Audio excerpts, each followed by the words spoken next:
Bienvenue à vous, fidèles téléspectateurs, dans notre émission télé préférée, la dénommée Planète des Affaires, où nous parlons entrepreneuriat. Si vous êtes un jeune qui aspire à l'entrepreneuriat, si vous êtes un jeune qui entreprend déjà, c'est cette émission en fait pour vous. Nous vous disons bienvenue, welcome dans cette émission où nous parlons entrepreneuriat. Alors aujourd'hui, nous allons parler du rôle de la jeunesse dans le développement du secteur entrepreneurial avec Monsieur Raphaël qui est coordonnateur de la représentation des étudiants du Nord Kivu. Alors, Monsieur Raphaël, bonjour. Bonjour. Nous sommes très heureux de vous recevoir aujourd'hui dans l'émission Plein des Affaires. Déjà, qu'est-ce que ça vous fait d'être là? En tout cas, pour moi, c'est un privilège parce que quand il s'agit de parler de la jeunesse, nous disons toujours être disponible et de décortiquer les points du jour. Et voilà, déjà qu'aujourd'hui, nous sommes mardi, nous parlons entrepreneuriat dans cette émission. Et nous aimerions d'abord savoir, Monsieur Raphaël, vous personnellement, hier, on a fêté la journée internationale de la jeunesse. Et nous aimerions savoir quelles sont vos impressions par rapport à cela. Merci beaucoup pour cette question. Certainement, fêter, c'est une bonne chose, mais la méditation sur la charge que incombe à la jeunesse serait d'évidence.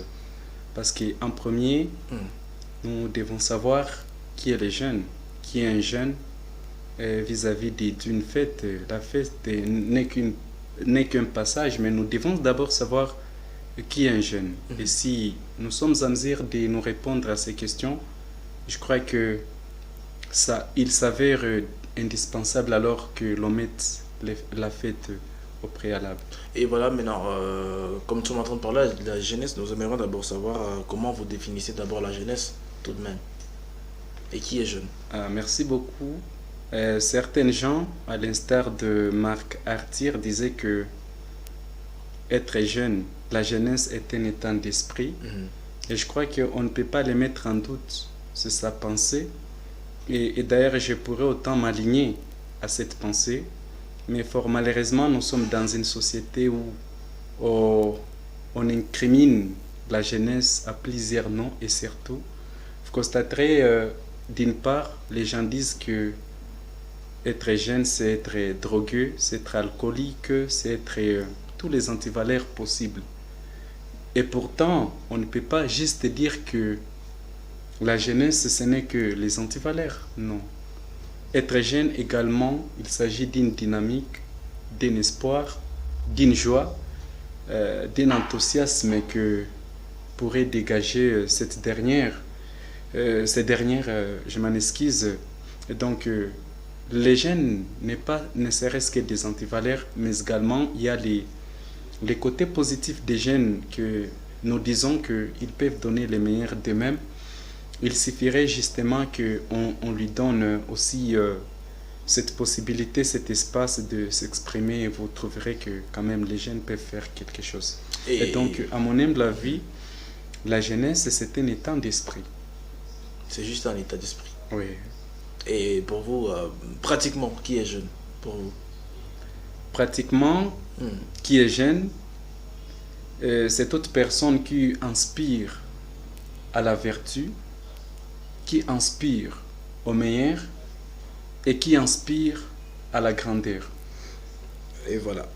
Et maintenant, comme nous sommes toujours en train de parler de la jeunesse, nous aimerions savoir, selon vous, quel rôle joue la jeunesse dans le processus de développement d'une nation? Voilà, merci beaucoup. En tout cas, les jeunes, la jeunesse dans son ensemble, joue un impact dans le développement d'une nation.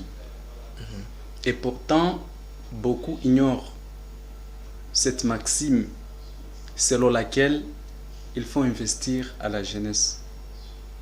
Dans notre pays, dans notre société, en tout cas, aujourd'hui, il est difficile de dire que les gens entreprennent dans le processus de cette jeunesse au vu du développement. Et pourtant, si on n'investit pas dans la jeunesse, il n'y a pas de futur.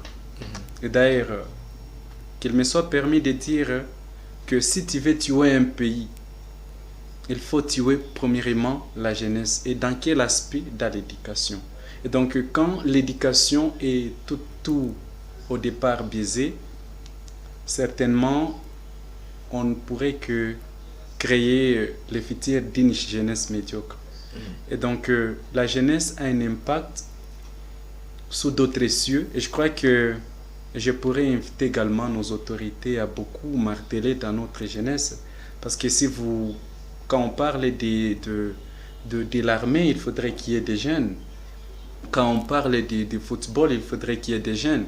Quand on parle de la musique, il faudrait qu'il y ait des jeunes. Quand on parle de l'éducation, il faudrait qu'il y ait des jeunes. Et donc, la jeunesse joue un impact très capital.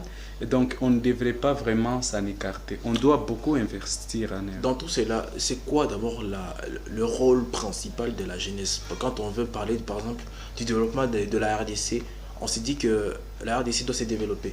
Alors, c'est quoi la part des responsabilités de la jeunesse dans ce développement-là de notre nation? Merci beaucoup, mon frère. Oui, la jeunesse a son rôle. Et son rôle est d'accompagner les institutions établies à se développer au plus et devenir de fortes institutions. Mais fort malheureusement, dans des institutions ou soit dans des postes très stratégiques dans notre pays, vous constaterez qu'on écarte beaucoup cette jeunesse. Et donc, la jeunesse ne sert que du bouclier derrière des hommes politiques. Vous constaterez dans des partis politiques, ce sont des jeunes qui ne cessent de prendre des flambeaux pour passer dans la rue en train de chanter. Et la plupart tombent dans les népotismes, dans de occultisme, voilà, des antivaleurs. Pourtant, si on pourrait également mettre à l'avant cette jeunesse, je crois que on pourrait dire que notre futur est rassuré. Parce que si on pourrait donner exemple de certains pays, on essaie même dans la subdivision de ministères, réserver certains pour la jeunesse. Et cela donne l'espoir que tout le monde peut rêver grand quand même. Mais fort malheureusement, chez nous, ce n'est pas le cas. Et dans tout cela, est-ce qu'on peut penser que c'est la jeunesse qui n'est pas du tout en mesure de relever, de prendre ce genre de postes, ou bien c'est la jeunesse qui n'a pas le courage, la bravoure d'aller occuper ces postes? Parce on peut l'observer très bien que ces postes sont à la portée de tous.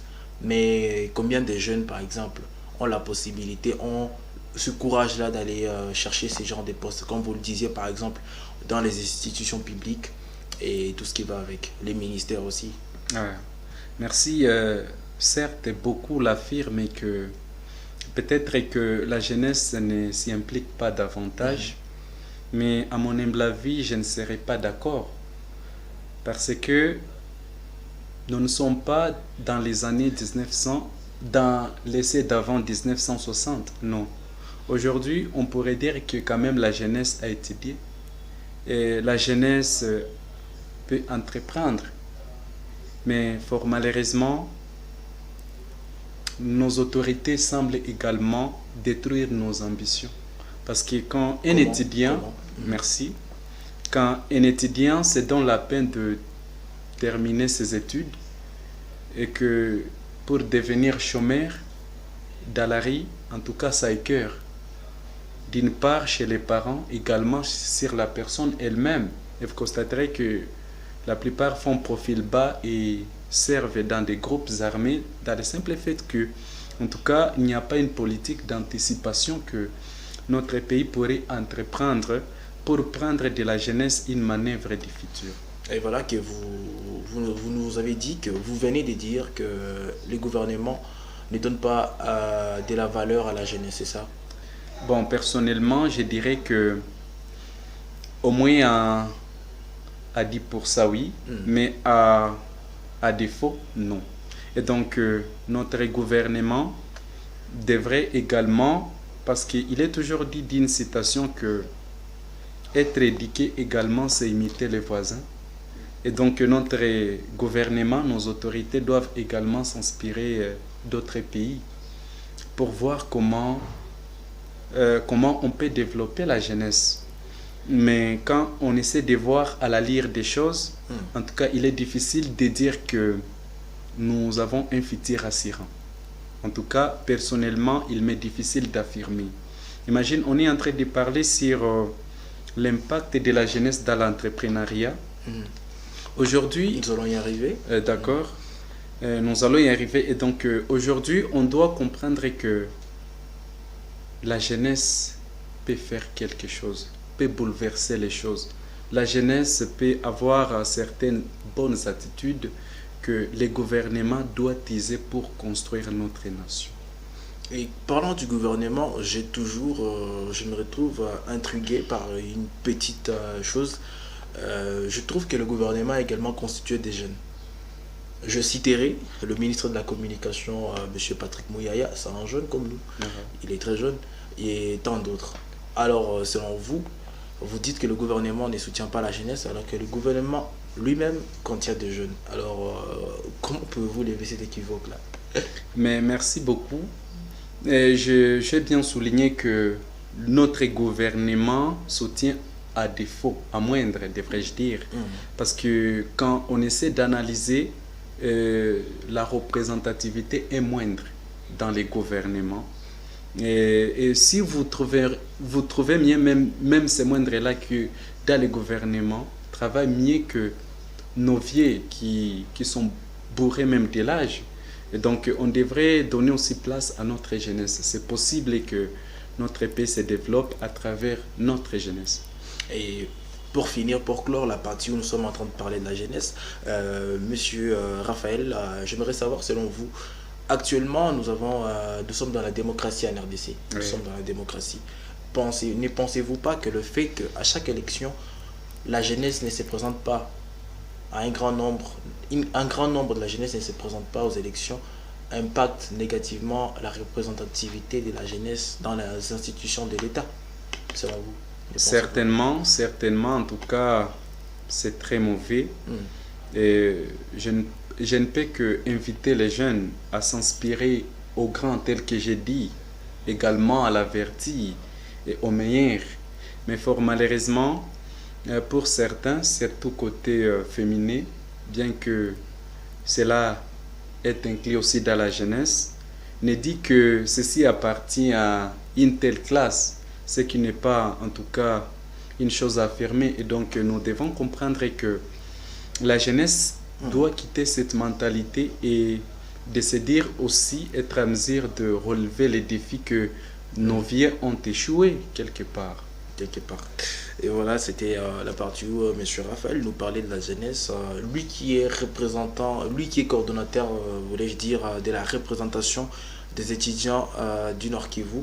Alors, avant d'abord de continuer avec l'aspect entrepreneurial, nous aimerions savoir, vous qui êtes coordonnateur de la représentation des étudiants du Nord Kivu, nous aimerions savoir quel rôle vous jouez dans notre société en tant que coordonnateur.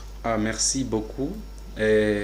Devrais-je dire que quand même nous essayons de jouer un rôle également important, d'amener à un objectif probant les étudiants de la province du Nord Kivu. Vous savez que les étudiants de notre province traversent beaucoup de problèmes dans les cadres de la jeunesse, comme les cas de nos confrères qui en pâtissent dans les camps des déplacés, bien qu'ils soient jeunes. Et donc nous essayons de toquer ici et là et d'apporter l'air doléance partout pour qu'il y ait quand même gain de cause. Et surtout, à l'interne de notre structure que la REC, nous nous sommes définis quand même à défendre ces étudiants qui sont les nôtres, à ce qu'on puisse quand même les réintégrer à moindre même payer leurs frais académiques. Ça pourrait achanter vraiment voilà notre crème intellectuelle. Et voilà, c'était la partie où M. Raphaël nous parlait de la représentation des étudiants du Nord Kivu, où il exerce la fonction du coordonnateur.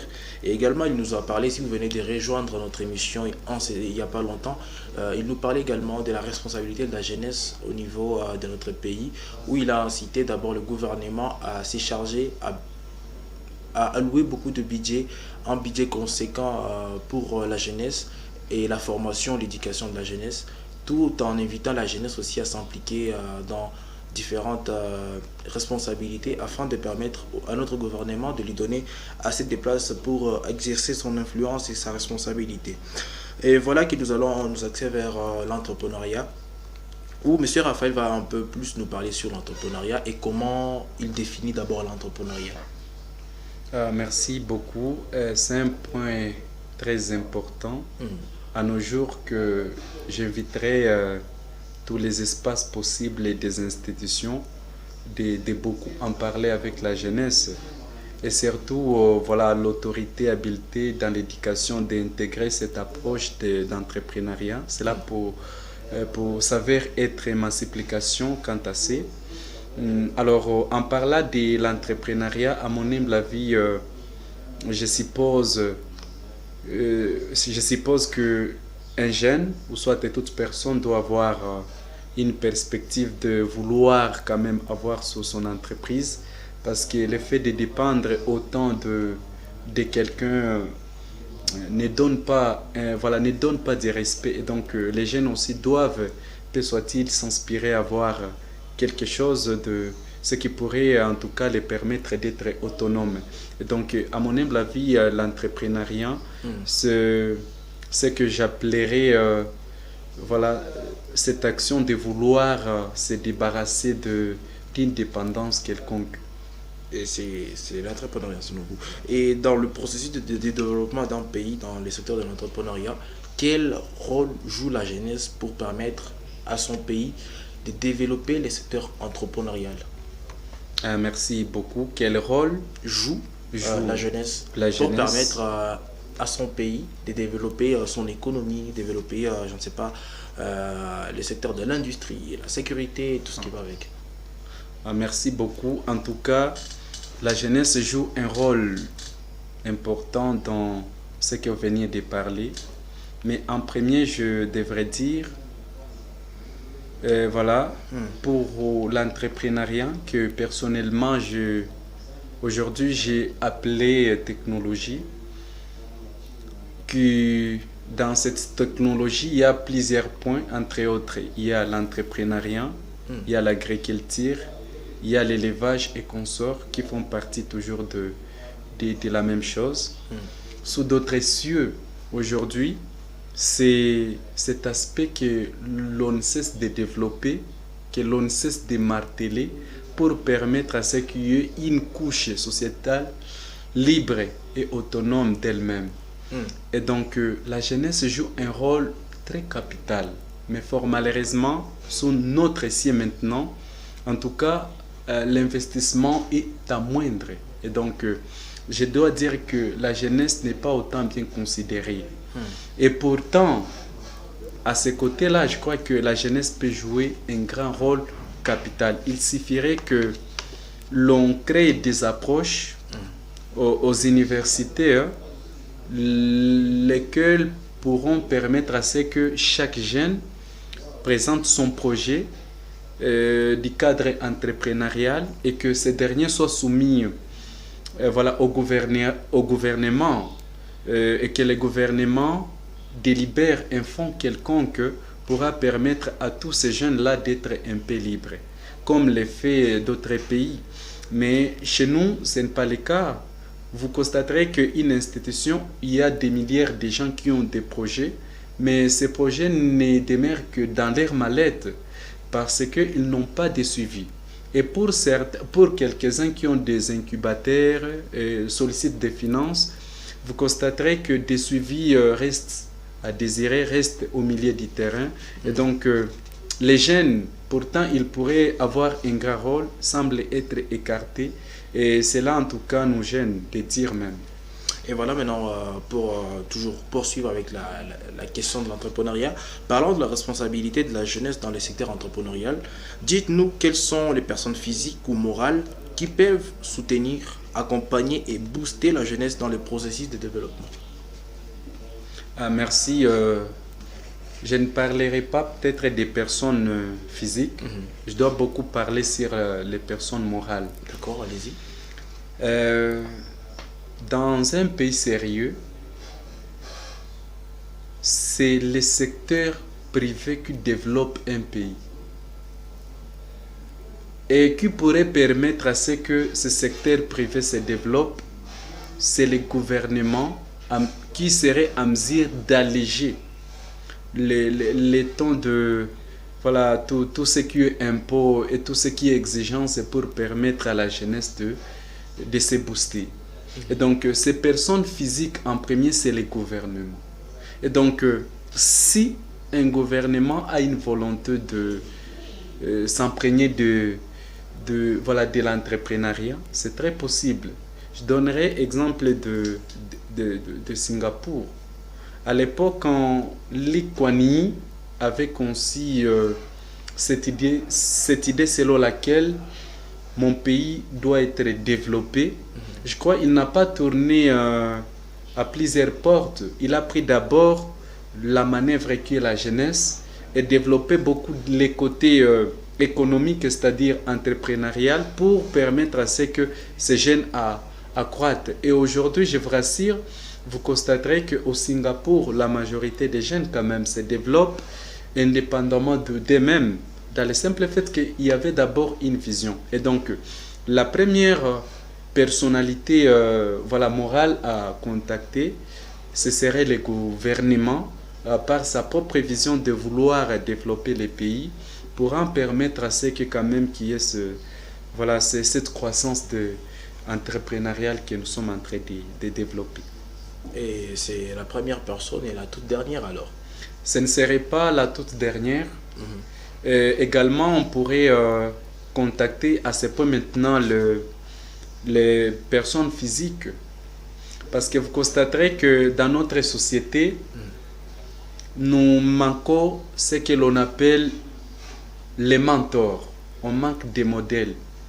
Et comment on manque des modèles? Ceux-là qui ont déjà réussi, peu soit-il, n'ont pas l'ambition de vouloir dire à la jeunesse les chemins à suivre. L'accompagnement, même moral. Je ne dis pas ne serait-ce que financier, non, moral. Mais sous d'autres cieux, vous allez constater, ceux qui sont appelés millionnaires et milliardaires, ce sont eux qui animent des émissions.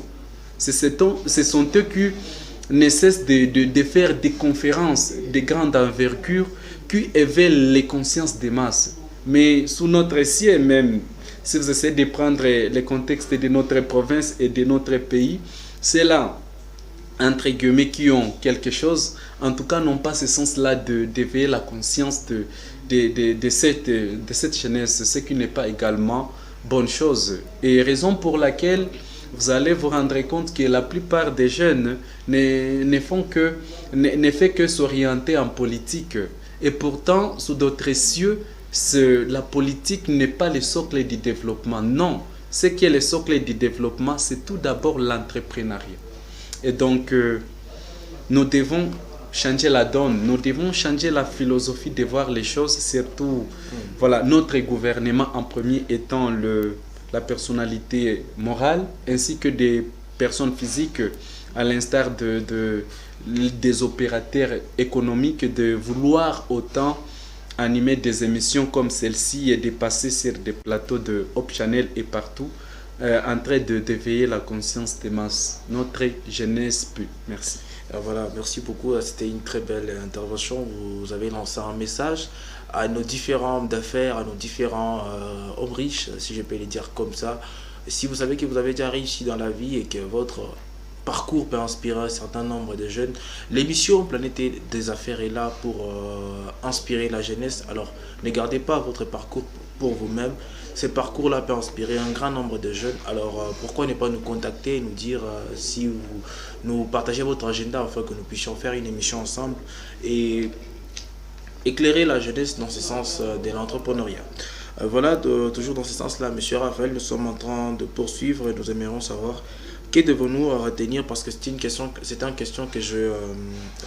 que je posais dès le départ et j'aimerais y revenir pour qu'on puisse faire quand même un bilan de la jeunesse depuis qu'on a reçu l'indépendance depuis 1960. Et hier, on fêtait la journée internationale de la jeunesse. Et j'aimerais maintenant savoir quel est le bilan qu'on peut avoir de la jeunesse congolaise jusqu'à présent. Bien qu'on est en train de voir les longs termes, on est en train de parler de la vision, on est en train de parler du devoir de l'État dans le processus d'accompagnement de la jeunesse. Mais nous aimerions plutôt savoir quel bilan on peut avoir de la jeunesse depuis l'indépendance jusqu'à présent. Qu'est-ce que la jeunesse a déjà réalisé? Merci beaucoup. Parce qu'on dit souvent qu'avant de savoir où on veut aller, il faut d'abord regarder là où on est sorti, là où on est à présent. Et là maintenant, on peut se projeter dans l'avenir. Merci beaucoup. En tout cas, c'est trop amer de l'affirmer. Et ceci me donne raison de joindre l'idée de Achille Mbembe qui disait que l'Afrique n'est pas sous-développée parce qu'il était colonisé, mais il a été colonisé parce qu'il était d'abord sous-développé. Et il était sous-développé sur le plan mental. Que cela ne vous étonne pas de constater quelqu'un qui trouve un poste et d'un clin d'œil vouloir s'enrichir illicitement au détriment d'une masse de population. Et que ceci devient presque toute une culture. Que ce soit du côté jeunesse, elles veulent toujours vouloir devenir à moindre des temps richissimes, au détriment d'une masse de population à laquelle nous sommes censés défendre. Et donc, il est très difficile de dresser un bilan positif à notre jeunesse. Néanmoins, ces 10 dernières années, je peux dire que quand même, il y a certains jeunes qui sont sortis de la mêlée et qui font de bonnes choses. Nous sommes en train de les constater comme Deo Kasongo de Chobez au niveau de Kinshasa. Et au niveau d'ici, quand même, on ne peut pas dire que les jeunes en entier sont toujours au bas du seuil, non? Voilà, au bas de l'échelle, non? Mais quand même, il y a de ces jeunes-là qui ne cessent de s'inspirer pour aussi voilà, devenir meilleurs. Mais compter en tout cas Bila, c'est toujours amer jusqu'à maintenant. Et donc, il faudrait beaucoup d'efforts pour que nous arrivions à un point que l'on peut compter quand même. Voilà que nous sommes en train de finir l'émission d'aujourd'hui et nous aimerions que M. Raphaël Baloumé puisse lancer un message à la jeunesse et ensuite lancer un message à notre gouvernement. Merci beaucoup. Je commencerai tel que venait de dire à la jeunesse. Je dois dire, chers jeunes, il est toujours dit que demain appartient à la jeunesse et nous ne devons pas nous écarter de cette sentence. Mais du coup, nous devons beaucoup méditer cette sentence et d'en dégager les points positifs. Et donc, nous ne devons pas perdre espoir, mais nous devons beaucoup miser sur nos bonnes valeurs que l'école nous a données pour donner le meilleur à notre pays. Peu importe quel domaine, mais surtout nous lancer plus dans l'entrepreneuriat. C'est très possible, c'est un secteur qui est vaste et vide chez nous. Et nous devons beaucoup miser nos efforts dedans. Et en second, pour notre gouvernement, je dirais qu'il est rêve, qu'il demeure un rêve de dire que l'avenir appartiendrait à la jeunesse si et seulement si le gouvernement n'est pas mesure d'investir en elle. Et donc, notre gouvernement doit faire en sorte de prioriser la jeunesse et de prendre cette dernière d'une manœuvre à tout secteur. Et je crois que la relève sera bien rassurée. Mais dans le cas contraire, je crois que nous allons avancé en train de garder ne serait-ce que des clochards, de jeunes qui s'inspirent de joindre des rébellions en V. Et pourtant, nous avons toutes les possibilités possibles de faire sortir cette jeunesse d'Inéa. Et donc, faisons en sorte que la jeunesse aime notre pays. Et parce que nous étions en train de finir, mais il y a une partie qui vient de revenir par votre intervention finale, qui était celle du gouvernement de soutenir la jeunesse. Et nous aimerions toujours y revenir et savoir comment le gouvernement doit soutenir la jeunesse par rapport à ce que vous venez de dire, comme investir dans la jeunesse. Comment le gouvernement doit procéder? Ah, merci beaucoup, c'est une bonne question, très réfléchie. Je dois prendre certains pays, bien que ces pays soient européens, à l'instar de la France. Avant que je chite, pour dire que le gouvernement est celui qui définit la politique entrepreneuriale dans un pays sérieux. Vous constaterez dans ces pays qui ont la politique d'anticipation au préalable que ce qu'ils ont fait, ils créent une banque, ils créent une cellule estimée à beaucoup de milliards de dollars sous prétexte de relever les défis de l'entrepreneuriat. Et en ceci, ils exhortent les institutions à intégrer des approches entrepreneuriales. Certainement, ce n'est pas tout jeune qui pourrait avoir bénéfice de ces fonds du gouvernement, parce que l'argent ne tombe pas, nous ne sommes pas à ce siècle où l'argent est considéré comme une manne qui tombe du ciel. Mais vous constaterez qu'il y a une politique, ces jeunes qui ont ce sens de la méritocratie, ce sens de mérite, et qui ont des projets valables qui peuvent aider et impacter d'autres sociétés, trouvent des fonds, et à long terme, ces jeunes vont continuer à rembourser les gouvernements. Et vous constaterez que ces jeunes seront demain des millionnaires et aussi vont créer d'autres millionnaires. C'est comme ça que des sociétés se développent. Mais néanmoins, dans notre société, même un moindre projet pour trouver des financements, c'est un peu difficile. Ça se fait actuellement avec le fonds garanti, je ne sais pas, de la promotion de l'entrepreneuriat, la FOGEC. Avec la FOGEC actuellement, on a la possibilité d'accéder au fonds en RDC, mais il y a quelques conditions par rapport au projet, par rapport au plan d'affaires. Mais parlons de la banque, ça c'est sûr. D'ailleurs, une banque propre à l'entrepreneuriat en RDC, ça c'est vraiment pas encore. Et parlant même de la banque en RDC, j'ai eu à entendre qu'actuellement on n'a même pas de banque. La RDC n'a pas de banque. Mais ceci étant, je n'ai pas encore vérifié l'information, mais j'ai eu à entendre, j'ai eu vent que notre pays n'a pas de banque propre à lui-même. Et voilà que nous sommes en train de finir l'émission d'aujourd'hui. C'était M. Raphaël Baloumé, coordonnateur de la représentation des étudiants du Congo, section Nord Kivu. J'ai été Mardi Biti Boulom qui vous a présenté cette émission avec beaucoup d'enthousiasme. Nous vous disons au mardi prochain avec un nouveau numéro. Merci beaucoup. Merci également.